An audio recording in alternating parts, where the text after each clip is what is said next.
Hello ladies and gentlemen, Nick here, and welcome to my review of Terminator 2 Judgment Day. So I won't need that. Oh, by the way, I also got this at Cambridge in Primark. It's the London to Hogwarts ticket, Hogwarts Express ticket pillow. It's a very nice pillow as well. A pillow cushion. I think it's very nice. So I'm going to use that for my back, along with my current pillows. So, we're on to Terminator 2 Judgment Day. So this is my second film review, and also the second film in the Terminator franchise. So, Terminator 2. This film is a near masterpiece. It is actually really great. I mean, I didn't really enjoy it the first time I saw this, which was 2015. Yeah, 2015. Didn't really have the best time of it. I did like it, but didn't have the best time of it. Was it 2015? No, 2014. I was just starting to get into, I was first watching 15 rated films. I'd already seen some, but I think this was the first one I saw after I turned 15. And wasn't great. I've got to rewatch the Matrix trilogy as well. Those ones were just afterwards. But I heard this one was a great film, so I checked it out, and I thought it was good, but I didn't think it was amazing.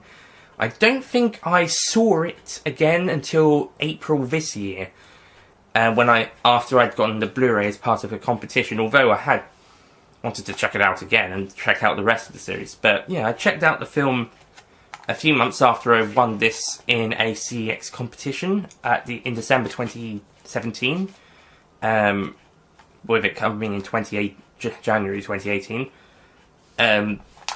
This is the version with the special edition from last August on it.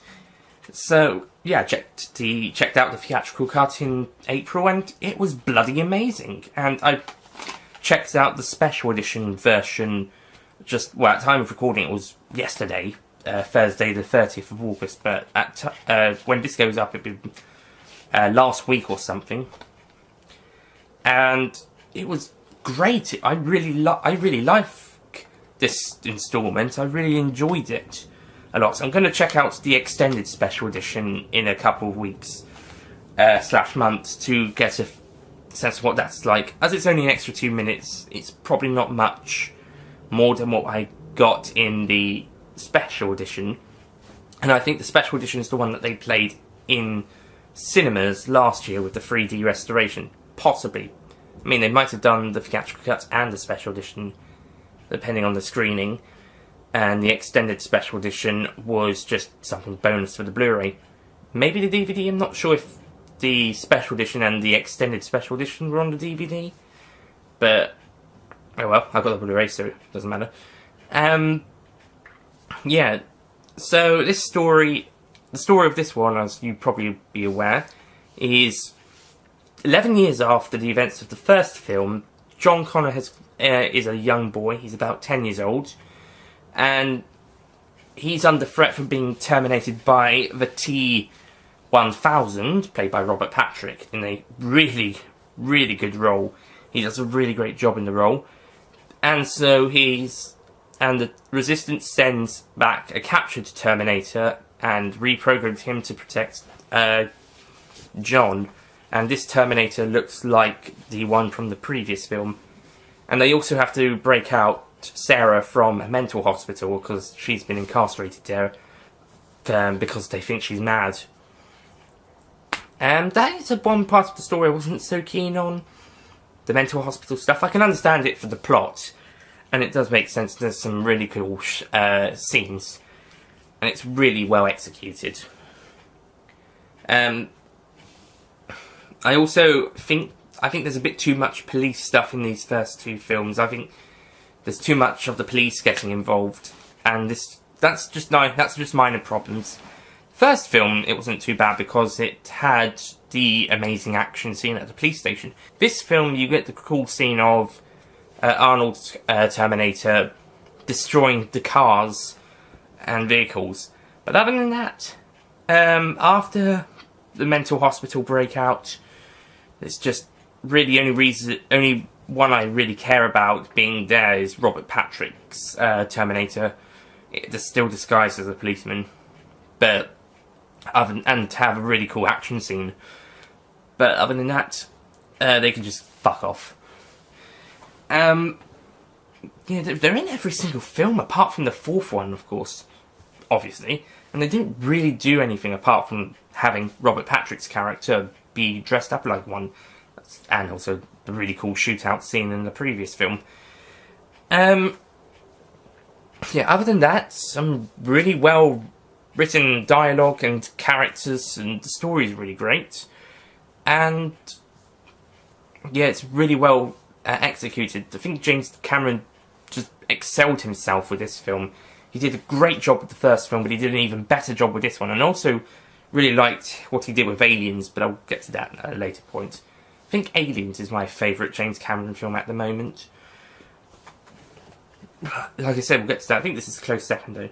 I also love the use of the practical effects, and also how the visual effects, the computer CGI stuff, is brilliant. And also, they've updated them very well for this updated version as well. That's really cool. I mean, compared to the third film's effects 12 years later, they look much, much better. Again, some of them may have been updated from 2017, but I'm sure the original effects from 1991 are still a lot better than the effects from 2003 with Rise of the Machines. We'll get to that next time.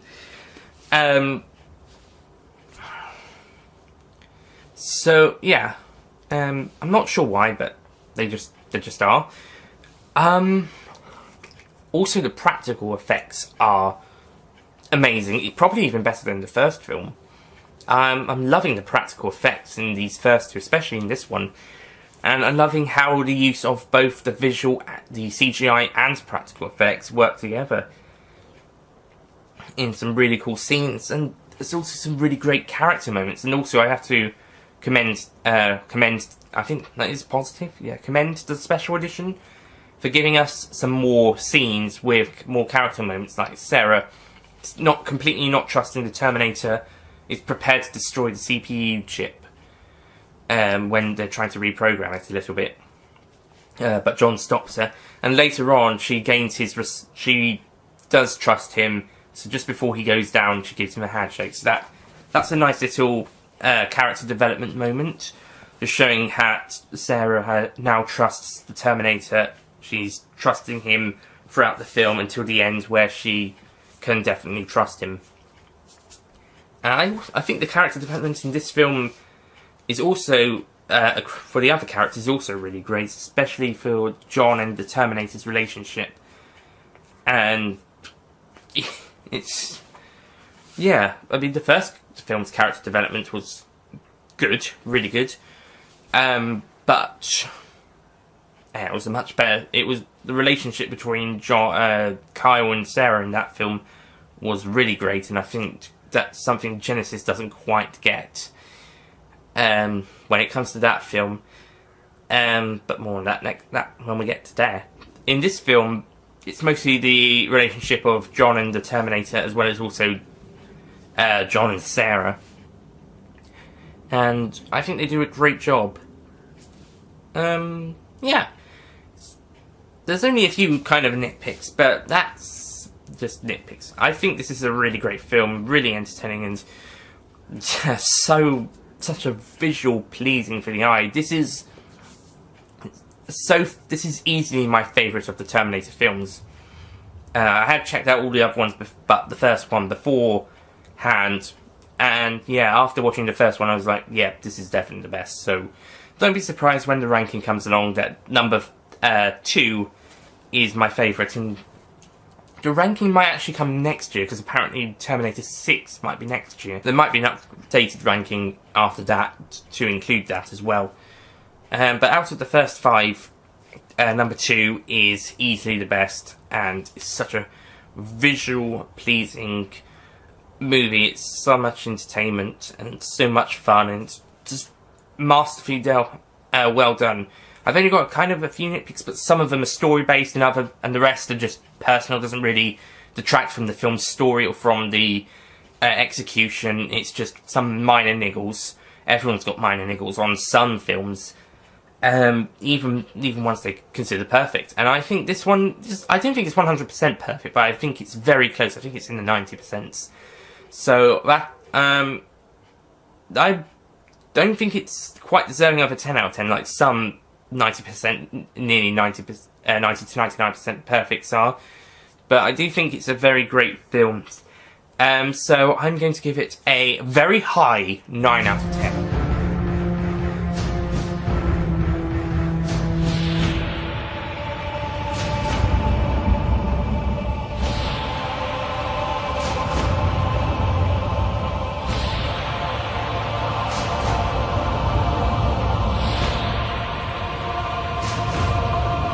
Some people might go, why is it not a 10 out of 10? It's just personal. It's just personal little niggles that say not quite 10 out of 10, but it's still an amazing film. It's still a brilliant film. And yeah, it's, like I said, it's my favourite of the series. And also, like the first film, I had no problems putting it at a 9. In fact, it was very close to being a 10.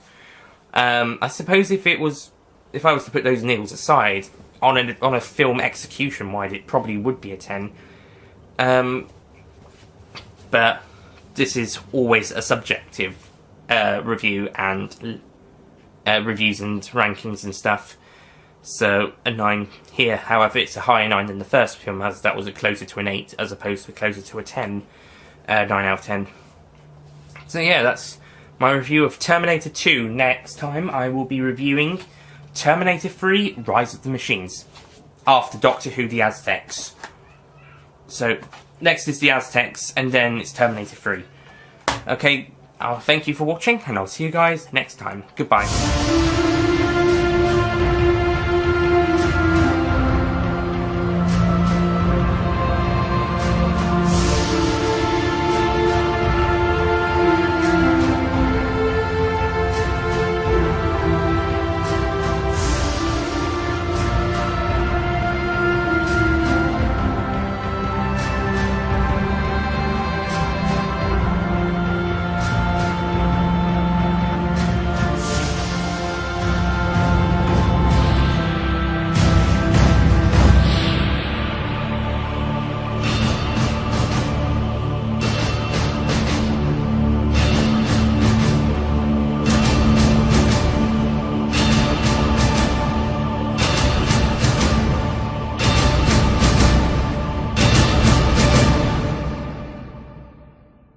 Don't forget to click below to subscribe to the official Nick Payne Extra YouTube channel.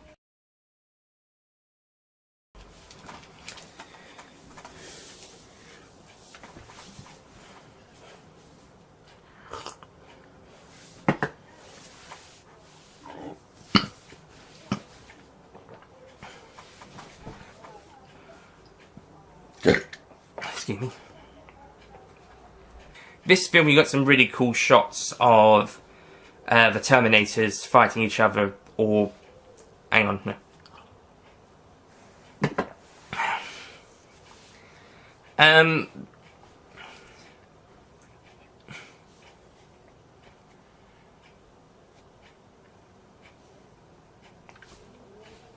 But...